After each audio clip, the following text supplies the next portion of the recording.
Bien. ¿Esto lo habíamos visto, chicos? Transferrina, yo creo que sí, pero bueno. Sí, creo que habíamos llegado a ver hasta esa diapo. Ah, hasta transferrina, esto no. Perfecto. Bien. Bueno, vamos a avanzar un poquito. De todos modos, esto es mucho repaso. Dijimos, hablamos de los distintos apartados, por así decir, compartimientos, en donde tenemos el hierro soluble es tóxico, ¿sí? Que llega al destino, ingresa a esa célula. ¿Cómo ingresa? Bueno, transportado por la transferrina, lo que va a hacer es unirse el complejo transferrina-hierro al receptor de transferrina 1, ingresa al endosoma, pasa a un lisosoma, hay un cambio de férrico a ferroso, sale de ese lisosoma y es unido o va a mitocondria para lo que es la unión a la protoporfirina. Acá estoy hablando obviamente de un precursor eritroide, ¿sí? Entonces tiene mitocondria, tiene núcleo, dependiendo lo cuán maduro o inmaduro sea ese precursor. Eh, o bien puede salir el hierro, ¿sí? Entonces, el ingreso a la célula está mediado por ese receptor de transferrina, que obviamente, fíjense que se recicla, ¿sí? Receptor y la transferrina se recicla. Estas son todas las enzimas que están actuando para el ingreso a la célula del hierro, o el egreso, ¿no? Bien, depósito. El hierro lo podemos tener en forma. Se le dice que el hierro de depósito se considera que puede estar en forma móvil o en forma insoluble. La forma móvil o movilizable es la ferritina, que 1 microgramo de ferritina por litro sérica tendría, digamos, una proporcionalidad con 8 a 10 miligramos de hierro almacenado, ¿sí? Esa más o menos es la relación. Y algo importantísimo es que es un reactante de fase aguda la ferritina. Entonces hay que tener cuidado cuando uno evalúa el estatus del hierro para determinados pacientes, porque al ser un reactante de fase aguda, si ese paciente está cursando con algún trastorno crónico, algún trastorno inflamatorio, en realidad el valor de la ferritina no va a ser el que responde verdaderamente al hierro almacenado. ¿Sí? Eso hay que tener mucho cuidado, hay que tener bien presente que es un reactante de fase aguda. Bueno, estos son detalles de la ferritina. Como apoferritina es obviamente una proteína, tiene una estructura proteica formada por distintas cadenas, ¿sí? Livianas y pesadas, y eso da las distintas variedades de isoferritinas. Tener más L o tener más H hace que sean o bien ácidas o básicas. Las ácidas son más ricas en las cadenas pesadas y es común encontrarlos, por ejemplo, en el corazón, en los mononucleares, en el glóbulo rojo. En cambio, las isoferritinas básicas son más ricas en las cadenas L, están vinculadas más con el depósito a largo plazo, que se le dice en hígado, vaso, granulocitos. Bien, acá de hecho tenemos una molécula de ferritina con el hierro en su interior. Se dice que aproximadamente por una molécula de ferritina hay alrededor de 4.500 átomos de hierro, ¿sí? El depósito es importante. Y la hemosiderina lo que es la ferritina pasa a hemosiderina cuando la cantidad de átomos se dice que es menor, alrededor de 4.000 átomos de hierro, ocurre una degradación, hay una precipitación y quedan desnaturalizadas. Entonces, el contenido de hierro es mayor que en la ferritina y constituye el hierro no hemínico en el eritroblasto. Y también puede hallarse, obviamente es importante estos depósitos en lo que es el sistema monocítico macrofágico. Bien, es el que se van a visualizar con la tinción de Peirce, que es lo que ustedes, no recuerdo, ¿hoy vieron tinción de Peirce? No, no llegamos a verlo. Bien, bien, bien. Bueno, acá abajo tenía algo, lo que pasa es que si lo pongo en presentación no lo van a ver. Yo tenía esto. Bueno, es un concepto, rofocitosis es un concepto muy antiguo que hace alusión a la unidad funcional, que es donde está el macrófago, que es el dador de hierro, y alrededor tenemos los eritroblastos, o se llama islote eritroblástico medular, porque justamente es el que va a dar el hierro a los distintos eritroblastos para la síntesis hemoglobínica. Bueno, y acá tenemos, ahí estamos, la tinción de Peirce, que es lo que ustedes van a ver en el próximo práctico, que hace alusión justamente al hierro que está en los macrófagos, estamos hablando de médula, macrófagos medulares, o bien al hierro noemínico, ¿sí? En los eritroblastos. Ustedes van a aprender bueno, mejor dicho, a ver la dinámica, ¿sí? ¿Qué pasa cuando están altos, cuando están bajos? ¿A qué hace referencia? Porque, por ejemplo, en un sujeto normal, la cantidad de sideroblastos, que son estos justamente, les repito, es el eritroblasto que contiene este hierro, o bien noemínico, que están en médula en una cuantía que varía de acuerdo a la normalidad o a la patología. En un sujeto normal hay alrededor de 30-60% de sideroblastos, pero en una ferropénica la cantidad de sideroblastos es mucho menor, pero hay ausencia de hierro en los macrófagos. En cambio, en un proceso inflamatorio tenemos pocos sideroblastos, pero hay aumento del hierro macrofágico, porque está haciendo alusión justamente que ese hierro está secuestrado, no sale del sistema monocítico macrofágico. Eso lo van a discutir en el trabajo práctico, pero se los presento. Bueno, la regulación del hierro, la regulación sistémica del hierro, obedece al ferrostato del organismo, que probablemente esto lo hayan visto en fisiología. El ferrostato del organismo se lo conoce con el nombre, es una proteína que es la hepcidina. La hepcidina es considerada el ferrostato del organismo. No obstante, hoy en día a la hepcidina la gobierna la eritroferrona, que es otra proteína, que la tienen ahí con las siglas, ¿no? ERFE.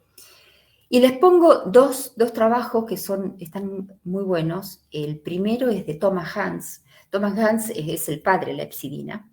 Le puse una review del 2012. Está muy clara para aquel que quiera informarse más sobre esta proteína. Y el segundo paper hace alusión más a la eritroferrona. Bueno, es decir, la eritroferrona modula la hepcidina. Y la hepcidina es el ferrostato del organismo, ¿en qué sentido? En que es la proteína que abre, digamos, la llave. Por eso está puesto esta diapositiva así con llaves, porque es la que permite la salida del hierro del enterocito, si fue absorbido el hierro en el enterocito, la salida de ese enterocito de circulación, pero también la salida del hierro de los depósitos, ¿sí? Por ejemplo, del sistema monocítico macrofágico, o del vaso, de donde sea, donde esté depositado. Bien. La eritroferrona se trata justamente de, antes de seguir, ¿alguna consulta? ¿Algo que quieran aclarar, que quieran agregar? ¿No? Bien, seguimos. Me hacen hablar sola, ¿eh? Bueno, sigamos. Les decía, la eritroferrona es una glicoproteína que es secretada por los eritroblastos en respuesta al estímulo de la EPO, en respuesta a la eritropoyetina. ¿Y qué hace? Lo que hace es modular o actuar sobre los hepatocitos para suprimir la producción de hepcidina. Ustedes saben que la hepcidina es una proteína sintetizada fundamentalmente por los hepatocitos, ¿sí? Entonces, este es digamos, un esquema muy claro también de Thomas Hans, es excelente, es una persona muy fácil de comunicar lo que quiere decir, y que en parte explica qué pasa con la eritroferrona y qué pasa con la hepcidina fundamentalmente en distintos trastornos. Por ejemplo, en el primer caso les pongo un ejemplo de la anemia. Es de Thomas Hans esto, no es obra mía, simplemente yo les estoy explicando. El caso de una anemia que lleva una hipoxia, un ejemplo de anemia, supongamos una pérdida aguda de sangre o una hemólisis aguda, supongamos un paciente que toma algún tipo de medicación y que le genera una hemólisis de manera aguda. Bien, el sensor de esa hipoxia, de ese estado hipóxico, es el riñón, determinadas células en el riñón, eso ya ustedes lo saben, se sintetiza la eritropoyetina, por eso aumenta la eritropoyetina, voy señalando. Esa eritropoyetina lo que va a hacer, que es actuar a nivel del eritrón para estimular la producción de eritrocitos. Pero antes hay un aumento de eritroblastos. Los eritroblastos son los que sintetizan o secretan a esta eritroferrona. La eritroferrona va a aumentar. La eritroferrona se aumenta, lo que va a hacer es frenar la síntesis de epsidina o inhibir la síntesis de epsidina. Si se inhibe la síntesis de epsidina, se abren las llaves. ¿Qué significa? Que va a haber hierro disponible para afrontar la síntesis o la eritropoyesis que es necesaria para este caso de anemia, ¿sí? Entonces, esto sería una regulación, vamos a llamarle fisiológica o fisiopatológica, pero de manera, digamos, esperable, ¿sí? ¿Qué pasa en este caso? Acá tenemos también una anemia. Obviamente, una anemia, supongamos una eritropoyesis ineficaz. Entonces, es necesario aumentar la síntesis a la eritropoyesis, la síntesis de glóbulos rojos. El sensor a nivel renal se estimula la EPO. Ahí está, estamos igual que antes. Este aumento de EPO lo que va a hacer es estimular la síntesis de eritroblastos a nivel de médula. Pero estamos hablando de una eritropoyesis ineficaz. Entonces, va a haber mucha cantidad de eritroblastos que van a ser secretores de eritroferrona. Ahora, este aumento de eritroferrona va a hacer que disminuya o inhiba mucho la síntesis de epsidina. Esta síntesis muy mermada de epsidina va a hacer que haya mucha salida de hierro, o bien de los depósitos, o bien de la absorción. Pero este hierro es tanto que fíjense que aparecen los NTBI. Acuérdense que el hierro, yo les había dicho que no se encuentra de manera libre circulando, tiene que estar siempre de alguna manera complejado, fundamentalmente transportado por transferrina. Pero si la transferrina no da abasto, como pasa en determinados cuadros, ¿sí? Aparecen los NTBI, que es el hierro no unido a transferrina. Puede estar unido, por ejemplo, al acetato, al citrato, ¿sí? Estas formas NTBI no es común encontrarlos en los pacientes, digamos, que tienen alguna necesidad de aumentar el transporte de hierro. Aparecen en determinados cuadros como una hemocromatosis, ¿sí? Estos complejos, digamos, NTBI, se pueden unir, por ejemplo, a determinadas células del hígado, a cardiomiocitos, y por supuesto traer grandes alteraciones, ¿sí? Dependiendo de la cuantía puede llevar a un cuadro de falla orgánica. Bien, entonces de esta manera uno puede entender muy bien, ¿sí? Está muy claro qué es lo que pasa, porque en definitiva estamos hablando de lo mismo, estamos hablando de un sensor que responde a una hipoxia, aumenta la EPO, y por qué en unos cuadros hay un daño a nivel hepático, cardíaco y demás, y en el otro no, ¿sí? Creo que responde muy claro qué es lo que pasa en cada estímulo eritropoyético.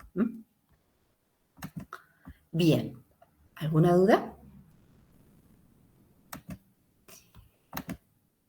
Lo que les voy a mostrar ahora, que sigue siendo muy fisiológico esto, es la regulación de epsidina por hierro e inflamación. Ustedes saben que la epsidina, les decía recién, que es el ferrostato del organismo, pero que tiene una regulación positiva y una regulación negativa. La regulación positiva está dada por, ¿qué quiere decir positiva? Que aumenta la síntesis de epsidina, y una regulación negativa que merma la síntesis de epsidina o que inhibe la síntesis de epsidina, si somos más fatalistas. Cuando la regulación es positiva, ¿cuándo se da una regulación positiva? Cuando hay una sobrecarga de hierro corporal, en un estado de inflamación, y una negativa, cuando hay un aumento de la actividad eritropoyética, recién lo vimos. Después uno tiene que interpretar por qué ante un mismo aumento de actividad eritropoyética tenemos dos cuadros distintos, ¿sí? Hipoxia, ¿sí? Bien.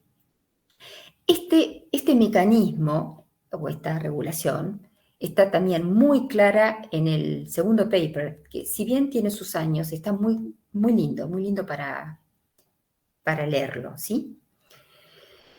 ¿Qué dice esto? Bueno, yo les decía que el hierro unido a la transferrina se va a unir al receptor de transferrina. El receptor de transferrina 1 puede estar, digamos, unido a la HFE, que es la proteína de la hemocromatosis, o puede estar unido a la transferrina que está llevando el hierro. Cuando la transferrina está saturada de hierro, el receptor de transferrina se une más a la holotransferrina que a la HFE. Entonces es como que permite que esto se separe del receptor. Y una especie de efecto dominó sigue el camino para allá. Es decir, la holotransferrina se une al receptor de transferrina 1 porque tiene más afinidad este receptor de la holo que de la HFE. Entonces se desprende y de acá para allá sigue el efecto dominó. La HFE junto al receptor de transferrina 2 lo que va a hacer es estimular, esperen que corro esto porque la idea es, esto viene después, lo que va a hacer este complejo, el receptor de transferrina 2 junto con la HFE, estimular o modular a la proteína morfogénica de hueso, BMP, específicamente las 6 están muy involucradas y otras más, pero son proteínas morfogénicas óseas, por eso es B, de bone. Lo que va a hacer es estimular para que esta proteína se una a su receptor y vía SMAD estimule la síntesis de epsidina. ¿Me siguen? Entonces, si yo tengo mucho hierro unido a la transferrina, se une al receptor, se separa este bloque, estimula a la BMP, se une a su receptor y se sintetiza epsidina. ¿Y cuál es la idea? Si se sintetiza epsidina, se frena, se cierran las llaves. Que es lógico. Tengo mucho hierro, es lógico. Bien. Ahora, tenemos reguladores, tenemos moduladores. Está la HJE, que es, esta proteína es la hemojuvelina. La hemojuvelina está vinculada con la hemocromatosis juvenil, ¿sí? Alteraciones, mutaciones en esta proteína están asociadas a la hemocromatosis de tipo juvenil, ¿sí? Por eso se la llama así. La hemojuvelina es un correceptor de la BMP receptor, ¿sí? ¿Qué significa? Que de alguna manera es como que favorece, ¿sí? Favorece este vínculo, unión BMP-receptor, para la síntesis de epsidina. La cosa no termina acá, porque la hemojuvelina es una proteína que está anclada a membrana vía el GPI, ¿sí? Una molécula de anclaje, ¿sí? El glucosilfosfatidilinositol, ¿sí? GPI. Cuando esta hemojuvelina está anclada a ese receptor, puede que se corte y que se haga soluble. Si se separa de la membrana, la forma soluble de la hemojuvelina lo que hace es antagonizar al receptor. En lugar de ser un correceptor cuando está unida a membrana, cuando está soluble, antagoniza al receptor. Si lo antagoniza, no se sintetiza epsidina. Se abren las llaves. ¿Hasta acá vamos?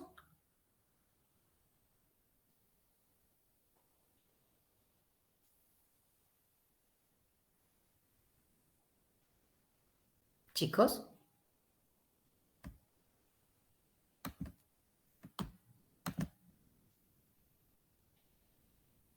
¿Está claro hasta acá? Sí, bien. Ok, sigo. Profe, Sí, puede ser que en breve se me corte la videollamada porque me estoy por quedar sin batería y todavía sigo sin luz. Y estoy desde el celular. perfecto. Listo, María Sol. Listo, listo. Cualquier cosa después consultar, no hay problema. Dale. Bien, sigo. Entonces, les decía, esta proteína que tienen acá, que se llama metriptasa, la metriptasa tiene, fíjense, ¿ven esta forma así de tipo Pac-Man?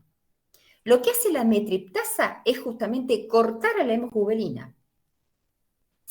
Es un regulador, obviamente. La metriptasa, la forma soluble, antagoniza el receptor.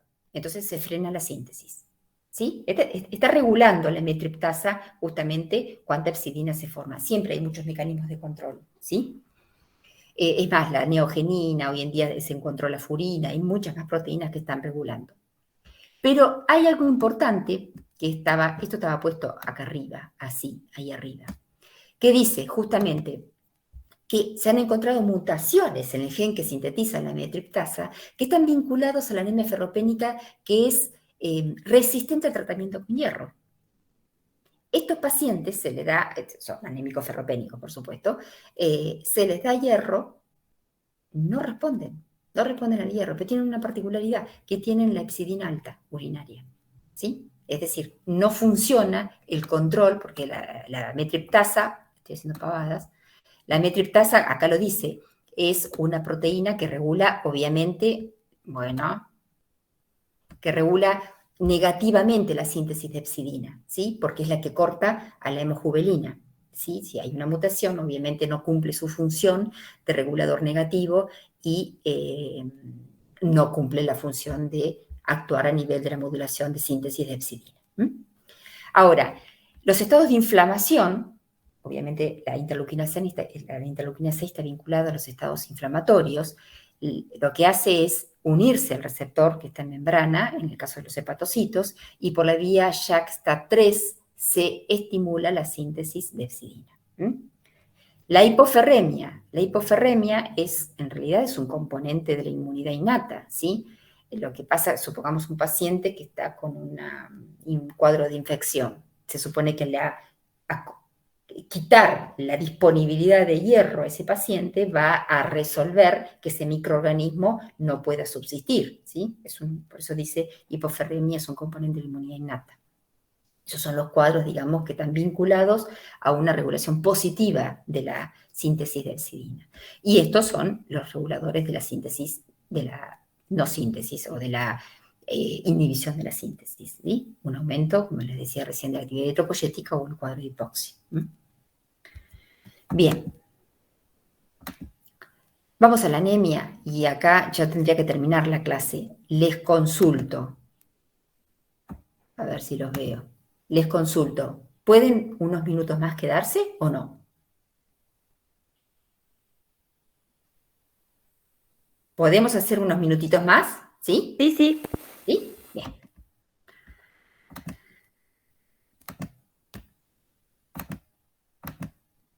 Bueno, anemia. Cuando uno habla de anemia, anemia no es la alteración en sí. Hablamos realmente de un síndrome anémico, ¿sí?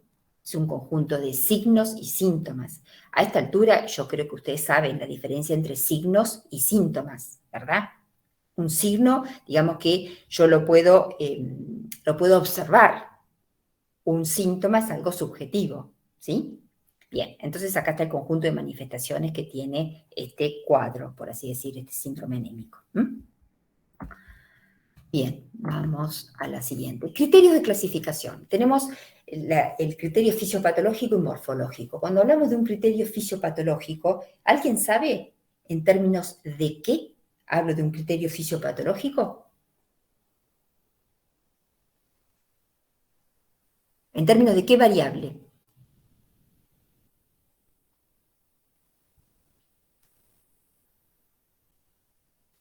No los estoy viendo, chicos, así que le estoy hablando a la pantalla, no los veo. ¿En términos de qué?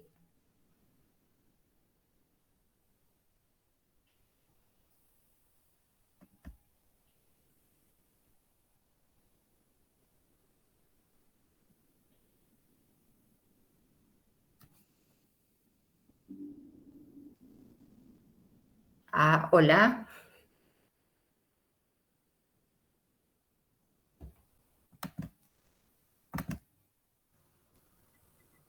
Yo no sé, profe. A ver. Fisiopatológico, decía regenerativo a regenerativo. ¿Qué se les ocurre?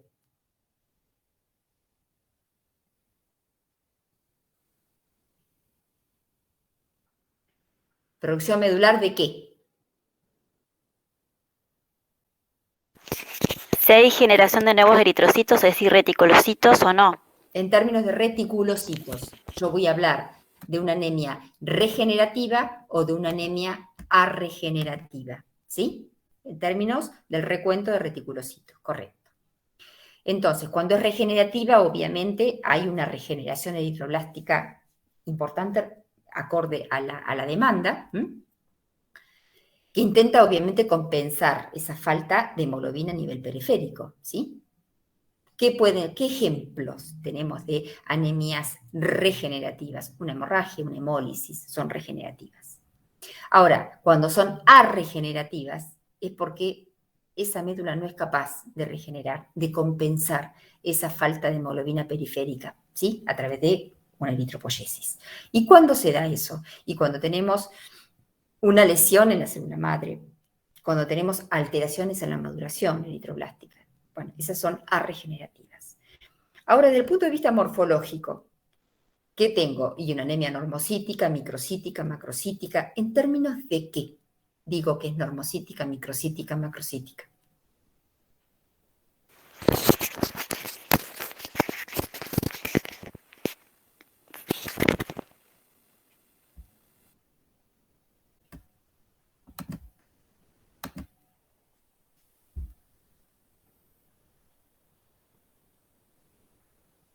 Microcítica, macrocítica, ¿en términos de Alejandro puso en el chat del tamaño. Sí, lo había puesto en... qué?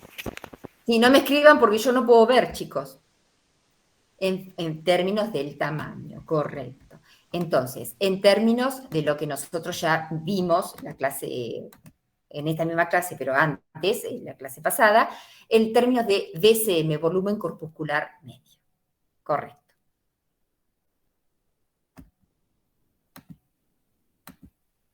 Bueno, el recuento de reticulocitos, ustedes saben lo que son los reticulocitos, la observación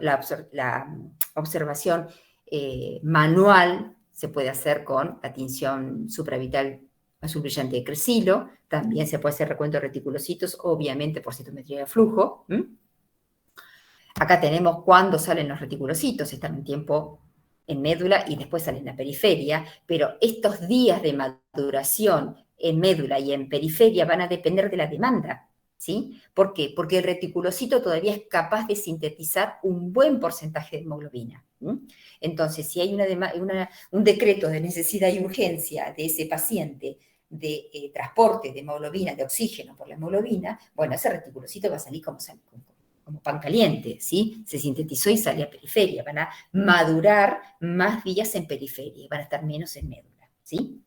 Por eso está el recuento de reticulocitos para los estudiantes que van a tener conmigo recuento de reticulocitos. Mañana esto lo vamos a discutir, ¿sí? Para los que ya han visto, ya son profesionales, esto lo han visto conmigo, si son profesionales de acá, de la UNS, esto lo vieron en Clínicos 2, ¿sí?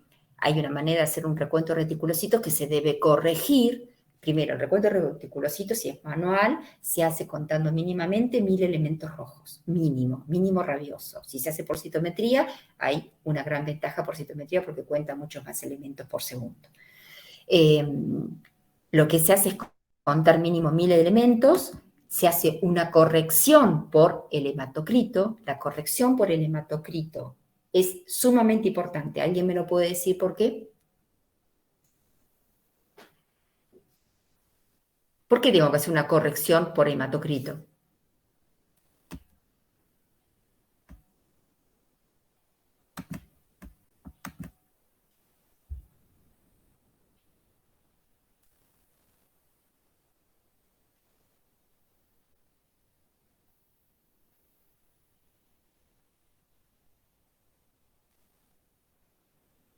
Porque considera el volumen plaquetario total. Plaquetario. ¿Por qué? A ver. Digo número y tamaño de eritrocitos. ¿Nadie sabe?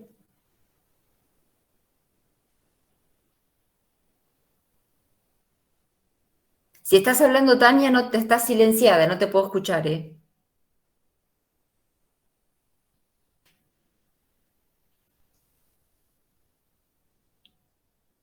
Después hace una no lo recuerdo, bien. Después hace una corrección por los días de maduración. Fíjense, a ver.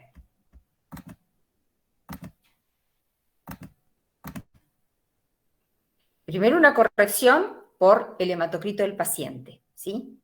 Y después hace una corrección por el F. El F son los días de maduración.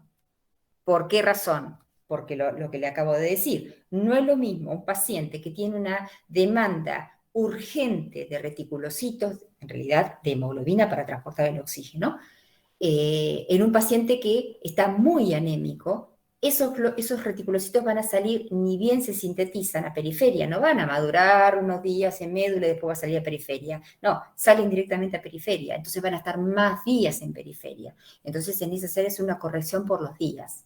Y de ahí se saca ese IPR, que es el índice de producción reticulocitaria, y es el que me permite a mí decir si una anemia es regenerativa o es arregenerativa. El recuento de hematocrito, la corrección por hematocrito tiene que ver con que no es lo mismo la cantidad de reticulocitos que va a tener un paciente que tiene un hematocrito de 20 a un paciente que tiene reticulocitos con un hematocrito de 32, ¿sí? No es lo mismo, hay que hacer una corrección por hematocrito, ¿sí?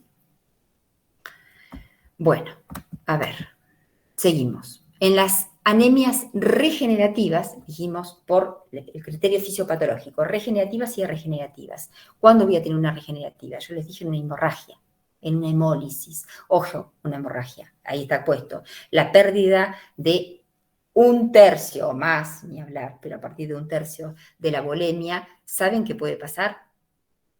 ¿Alguien sabe?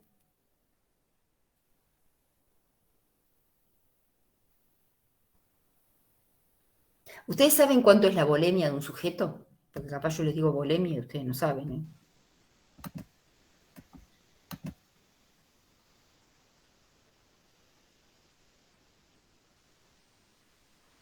¿Cuánta sangre tenemos los seres humanos? 5 litros. ¿Es siempre igual? La volemia está vinculada con el peso del sujeto. O sea, 5 litros tiene un hombre que mide 1,50 m y un hombre que mide 2,10 m.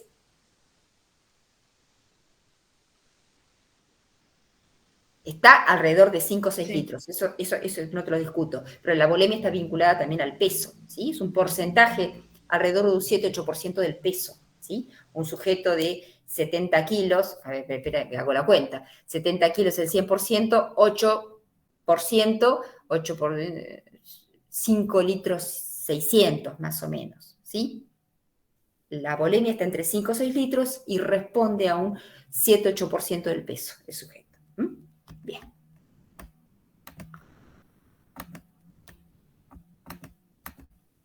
Entonces, la pérdida de 1/3 en adelante de la volemia lleva a shock hipovolémico, ¿sí? Puede conducir a la muerte. Bueno, origen hemorrágico, ¿qué puede pasar? Bueno, la ruptura de un vaso sanguíneo interesante, ¿sí? Mediano o grande, dependiendo si estamos hablando de la arteria femoral. Es muy grave la pérdida, ¿sí? La pérdida de sangre, pues obviamente, si no es tratado de inmediato, lleva a la muerte. Pero tengamos en cuenta que cuando hay pérdida, nosotros perdemos todos, perdemos el paquete globular con plasma. Entonces, eso hay que tenerlo en cuenta, si la pérdida es aguda o es crónica. Si es aguda, es rápida, es, repito, una arteria en donde sale el chorro de sangre, perdemos paquete globular con plasma. Entonces, en ese caso, la anemia va a ser normocítica normocrónica, ¿sí? En una lenta, por ejemplo, aguda pero lenta, consumo un medicamento que me genera una hemólisis. Es aguda, ¿sí? Pero bueno, no responde a la otra, ¿sí? Que es tan rápida. Va a ser hiperreticulocitaria, macrocítica, etc. Una crónica, un sujeto, por ejemplo, añoso, que pierde por digestivo muy poquitita sangre a lo largo de los años. Ese sujeto se va aclimatando, se va, la palabra es acondicionando a su nuevo estatus, ¿sí? Cada vez está peor, pero es como que su estatus responde a condicionarse Y Hay esa, una adaptación, ¿no? esa es la palabra, adaptación, no me salía la palabra, aclimatación, decía, adaptación. Se va adaptando el sujeto a su nuevo estatus y esa anemia es microcítica hipocrónica. Bien, ahí les puse ejemplos de origen hemolítico, ¿sí? No me voy a detener, no me parece, después vamos a ver los distintos tipos de anemia hemolítica, así que no me detengo en eso. Bueno, cuando es arregenerativa, dijimos, puede ser una lesión en la célula tronco o alteraciones en la maduración eritroblástica. En la célula tronco es importantísimo, a ver, uno tiene un sujeto con una tricitopenia, es decir, penia tanto en la serie blanca, roja como plaquetaria. Bueno, hay que pensar que hay algo a nivel medular, por ejemplo, una aplasia medular, una mieloptisis, una infiltración de otro, por ejemplo, una neoplasia, nada que ver con lo hematológico, ¿sí? O puede ser algo medicamentoso, o puede ser algo inmune. Entonces, uno tiene que evaluar si lo que está generando esa anemia responde a una bicitopenia, tricitopenia. Ahora puede ser también alteraciones en la maduración, ¿sí? Por ejemplo, en un retraso madurativo nuclear respecto al citoplásmico. Ejemplo, falta de vitamina B12. Bueno, pero ¿y acá va a ser tricitopenia? Falta de vitamina B12, falta ácido fólico, que ustedes saben que es importantísimo para el ADN, y que solamente el glóbulo rojo va a estar afectado. No, va a ser holístico, toda nuestra economía, las células de nuestra economía van a estar afectadas, ¿sí? Entonces, uno tiene que relacionar muy bien qué es lo que está viendo y pensar en dónde podría estar la alteración. ¿Está claro? Bien. Los algoritmos para el estudio de anemias, este es un algoritmo muy simple, muy simplista, pero está muy bueno. Este es de la Sociedad Argentina de Hematología. Y que fíjense que empezamos con esta parte que está recuadrada. Tomamos índices hematimétricos, algo muy simple, ¿sí? Algo que un laboratorio de baja complejidad tranquilamente puede hacer este seguimiento, ¿sí? Entonces, tenemos BCM, HCM, concentración de hemoglobina corpuscular media. Bueno, acá está puesto el ADE. Fíjense, el ADE, que ahora lo vamos a ver, que es la amplitud de distribución eritrocitaria, cómo está en la anemia ferropénica y cómo está en los trastornos crónicos, síndromes talasémicos, ¿sí? ¿Qué es lo que pasa? Vamos a mirarlo en la que viene. Fíjense que todo esto está vinculado a los índices hematimétricos y al recuento de reticulocitos. No hay, digamos, variables muy complejas, ¿sí? Que, repito, cualquier laboratorio de mediana o baja complejidad lo puede afrontar. Bueno, la amplitud de distribución eritrocitaria AD o RDW en inglés, básicamente hace alusión ¿a qué? A la anisocitosis, al grado de anisocitosis que hay, ¿sí? Bueno, este es un ejemplo de un reporte de un contador hematológico, ¿sí? Acá tenemos, esperen que lo miro, sí, este valor, tenemos 17,9% para un valor medio o de referencia de 11,5 a 14,5, ¿sí? Acá tenemos un interesante aumento de anisocitosis o anisocitosis. Y eso es importante. ¿Por qué? Porque si yo estoy hablando, por ejemplo, del ADE de un paciente ferropénico o de un paciente talasémico, en un paciente talasémico, los eritrocitos van a ser iguales, a no ser que esté afectado con otra, que esté complejizado con otra alteración, van a tener una distribución bastante homogénea. En cambio, en un ferropénico, dependiendo del estadio de esa ferropenia, va a ser muy heterogéneo. Entonces, el ADE me da mucha información de ese tipo de anemia. Vamos a empezar básicamente por la ferropénica, que es la causa más frecuente de anemia. La anemia ferropénica es una de las anemias nutricionales, ¿sí? Las nutricionales están vinculadas obviamente al aporte, a la nutrición, el aporte de hierro. Otra nutricional es la megaloblástica, el aporte de vitamina B12. Esta diapo está nombrando las causas de la enfermedad.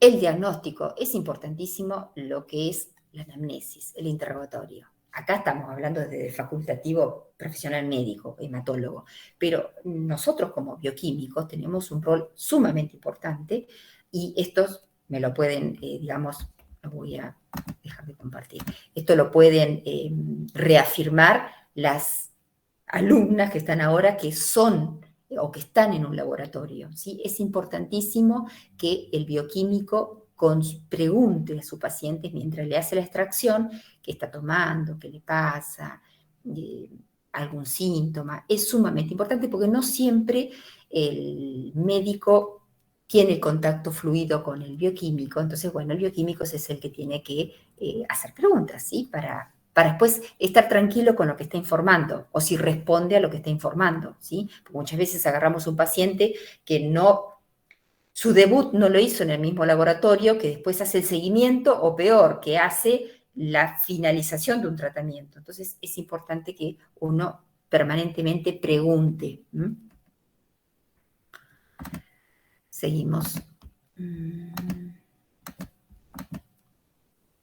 Bueno, el examen físico completo, estudios de laboratorio básicos, hemograma con el valor de hemoglobina, índices. Ustedes saben que la anemia el concepto de anemia está vinculado a la concentración de hemoglobina, recuento de reticulocitos, ¿sí? Evaluar los distintos compartimientos en donde tenemos el hierro. ¿Qué quiere decir? El de depósito, el de transporte, ¿sí? Es decir, el sérico, hierro sérico, la transferrina, la saturación de transferrina, etc. Depósito, sin lugar a duda, la ferritina sérica, tener en cuenta que es una proteína fase aguda, eso es importante. O prueba terapéutica, de la administración del sulfato ferroso, esto obviamente lo hace el médico, pero nosotros como bioquímicos son los que hacemos el estudio, para evaluar si la prueba terapéutica, el paciente responde a esa prueba terapéutica. Como recién le decía, en el caso de mutaciones en la metriptasa, no hay respuesta. No es común, por supuesto, pero bueno, no hay respuesta. Esto es un diagnóstico diferencial. Fíjense que acá tenemos distintos tipos de anemia y cómo las distintas variables están o bien dentro del rango de referencia o están alteradas, por arriba o por abajo. ¿Sí? Esto ustedes lo van a ir viendo, lo vamos a ir evaluando a medida que avancemos en los distintos cuadros de anemia. Etapas en el caso de la ferropénica. Tenemos una primera etapa que es la ferropenia latente o subclínica, en donde solamente hay alteraciones a nivel de los depósitos, ¿sí?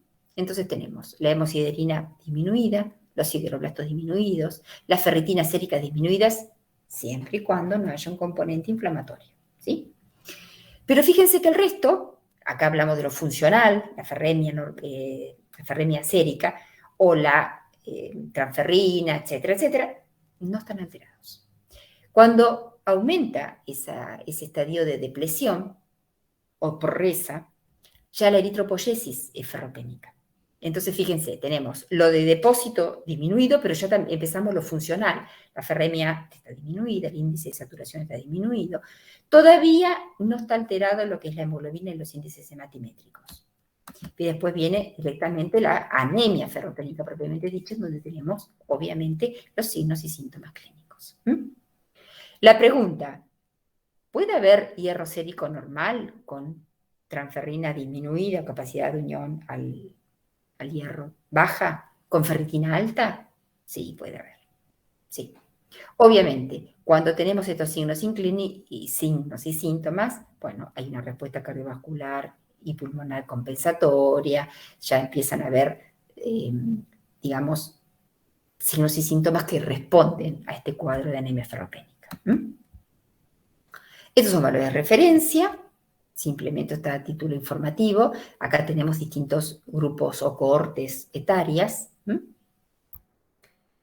Y es importante hacer el diagnóstico diferencial. Vuelvo a repetir. La anemia de los trastornos crónicos es una anemia que responde a algo, digamos, muy similar a la ferropénica, con un componente importante, que la ferritina es una proteína fase aguda, entonces la van a encontrar elevada, ¿sí? Bien, obviamente ante la duda se hará una prueba terapéutica. La talasemia menor, también hay que hacer un diagnóstico diferencial de talasemia menor. En la talasemia menor, una característica importante que es a nivel de la morfología del glóbulo rojo, la aparición del punteado basófilo, ¿sí? Por ejemplo, estoy hablando de pruebas simples, estoy hablando de pruebas que se pueden llevar a cabo en un laboratorio de mediana o baja complejidad. Después tenemos, obviamente, laboratorios de alta complejidad donde se hacen otras determinaciones mucho más exquisitas, pero a este nivel ya un laboratorio de mediana o baja complejidad puede abordar un diagnóstico diferencial. Bueno, el tratamiento obviamente va a ser corregir esa anemia, pero ojo, corregir esa anemia va a depender de cuál es el inicio, cuál es el problema base. Obviamente almacenar hierro depósito, estamos hablando de la anemia ferropénica, darle hierro como para que aumente sus depósitos, obviamente corregir esa causa primaria, va a ser la transfusión de sangre si es necesario, bueno, habrá que evaluarlo, con un control de tratamiento y alta hematológica. ¿Puede haber fallo terapéutico? Y claro que sí, claro que puede haber. ¿Por qué? Y un error en el diagnóstico. El paciente no adhiere al tratamiento o adhiere al inicio, se siente bien y lo deja. Una prescripción inadecuada. Falta de resolución de la causa primaria que le genera esa anemia ferropénica. Una mala absorción que no fue estudiada. Entonces, por más hierro que se le dé, no hay absorción. Y para terminar, la anemia de los trastornos crónicos o de la inflamación obviamente responde a determinadas, digamos, alteraciones que van de la mano, patologías autoinmunes, infecciosas, neoplásicas, ¿sí? Entonces, es importante diferenciar bien de qué estoy hablando, de una ferropénica o una ferropénica, o una de los trastornos crónicos, o una anemia de los trastornos crónicos con ferropenia, que se puede complejizar aún más, por supuesto. La pregunta es regenerativa? No, la anemia de los trastornos crónicos no es regenerativa. Bien. Esto es muy importante, la fisiopatología. ¿Por qué? Porque si nosotros nos ponemos a pensar qué lleva la anemia de la inflamación, pensemos la inflamación en sí. Se estimulan citoquinas proinflamatorias, entre ellas la interleuquina 6, la 8, el TNF. Y por otro lado, la inflamación genera reactantes de fase aguda. Hay proteínas que son reactantes de fase aguda, ya les dije hoy, la ferritina es una, la PCR es otra, el fibrinógeno es otro. Ahora, el aumento de estas citoquinas proinflamatorias va a hacer que se estimule la hepcidina. Hoy lo vimos, la interleuquina 6 con su receptor vía JAK y STAT3 estimula la síntesis de hepcidina. Bien, si se estimula la síntesis de hepcidina, sonamos, se cierran las llaves. ¿Qué significa? Que va a haber secuestro férrico en los macrófagos, no va a salir el hierro macrofágico de los depósitos, específicamente los macrófagos, y va a haber una inhibición de la absorción de hierro. Bien, eso por un lado respondiendo a la hepcidina, pero fíjense que acá están vinculados. Ahora, en sí, las citoquinas proinflamatorias, ¿qué van a causar? Bueno, inhibición de los precursores eritroides y por otro lado interferencia en la acción de la EPO. Si hay alteraciones a nivel de la eritropoyesis, va a haber un freno de la eritropoyesis. Entonces, ese freno en la eritropoyesis va a causar, obviamente, inhibición de la eritropoyesis, que viene por el lado de los eritroblastos en sí y por este otro lado que no hay aporte de hierro suficiente.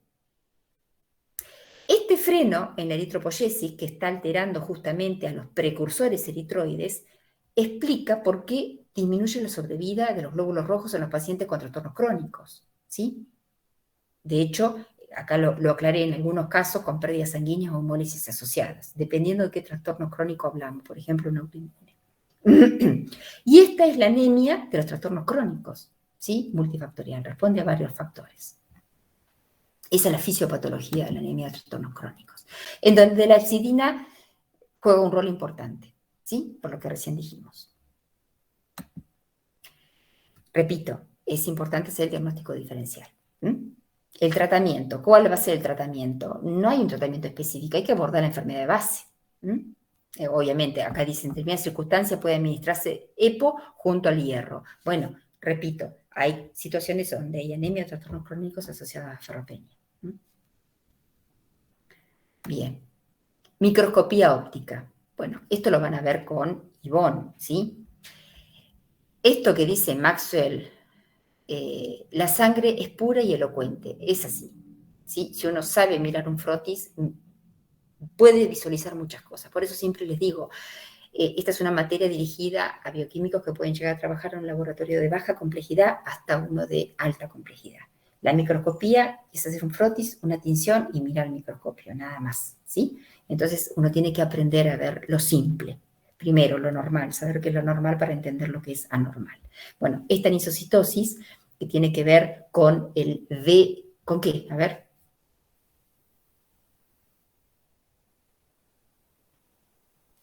Hoy hablamos.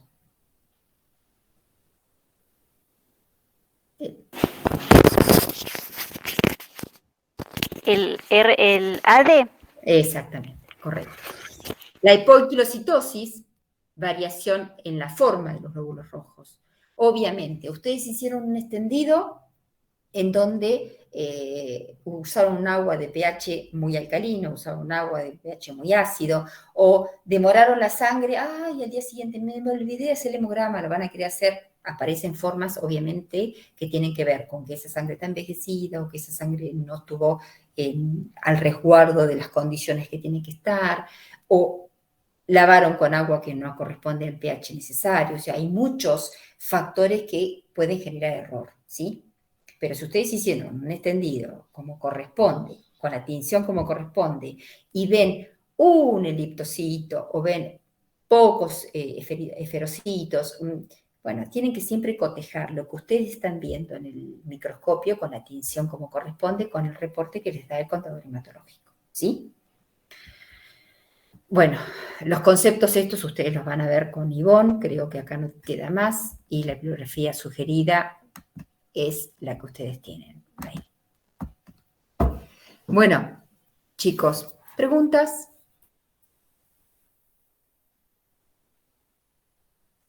¿No?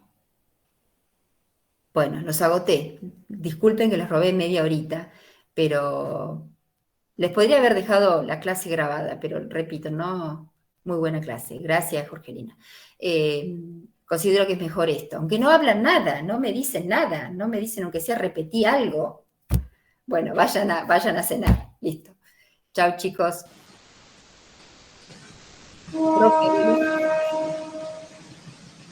A Belén. A Belén Bermedo. Ah, bien.